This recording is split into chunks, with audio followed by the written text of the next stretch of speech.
And good afternoon, everyone. Phil Pinarski here with the Mobile Wood TV Live Desk. We are out today once again for Art Prize. We are only down to the last couple of days of the art competition, and we're previewing and giving you a behind-the-scenes look at some of the pieces that you can still check out. Again, you have until Sunday to find out all these pieces. This piece, located at the Parlour here, right near Monroe Center, is by Johanna Kremer. It is called Green Man Meets Green Woman, and it is an exceptional piece. And we actually have a surprise for everybody. We are now being joined by Johanna Kremer, the artist behind this piece, and she's going to be talking to us how she created it, her inspiration behind it all, and really just all about it. Johanna, thank you so much for joining us today. Thank you, Phil. Yeah. Of course. And talk to me about this piece.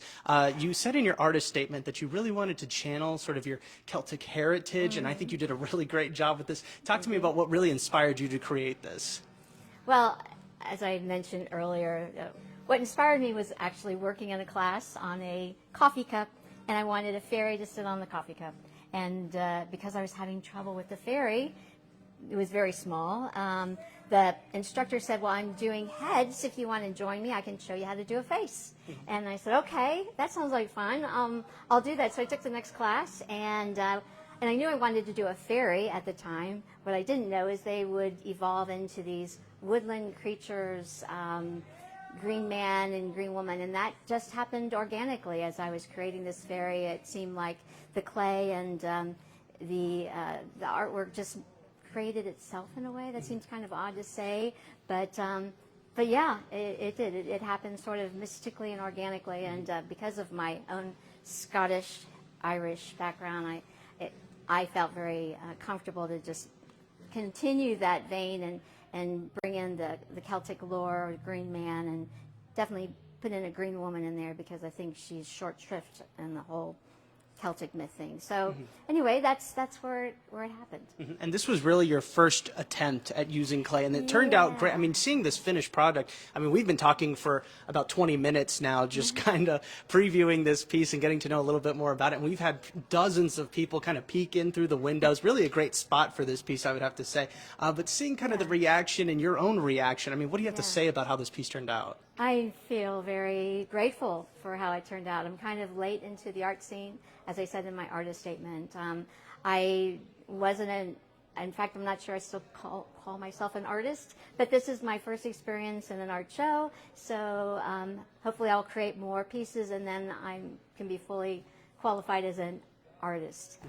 But I'm enjoying what I'm doing. This is sort of a journey for me, and I'm enjoying it. Absolutely. And, you know, again, I want to remind everybody that this is at the Parlour in Monroe Center. So if you want to come and check it out, you can peek through the windows or stop on in and take a gander at these pieces. Johanna, again, want to just touch on Art Prize and you being here. What does it mean to have a piece at Art Prize and kind of know that a lot of people are not only really coming to see your piece, thousands of people are seeing your piece, but also a lot of people seem to be really enjoying it?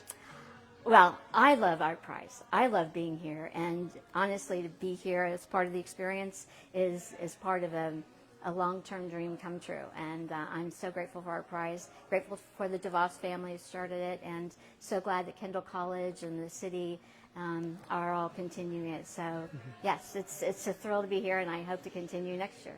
Absolutely. And I want to bring everybody one last close look at this piece. Again, this is Green Man Meets Green Woman, and is located at the Parlour in Monroe Center. Johanna, got to ask you just about having this piece here. Again, super awesome opportunity, but people that are checking this out maybe don't have the time, or maybe missed your artist statement, don't really know a whole lot about it, but it still does catch your eye. It's still a very beautiful piece. What do you necessarily hope people kind of get out of this, whether it's, again, a fleeting moment, maybe a fleeting thought of, wow, that's really beautiful, or maybe something deeper that you hope they take away with them and kind of stays with them for a period of time?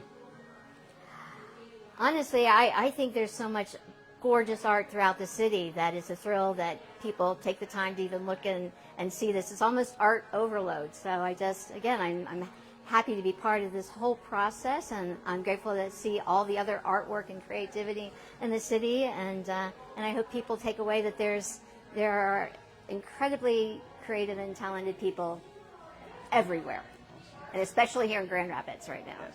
Absolutely. All right, Johanna, thank you so much for joining us today. Really do appreciate it. And as a reminder for everybody, if you want to know a little bit more about this piece, you can find it all right now on our website, woodtv.com. But why not just come on down to the Parlour yourself, check it out for yourself, see it in person. It is a really beautiful piece.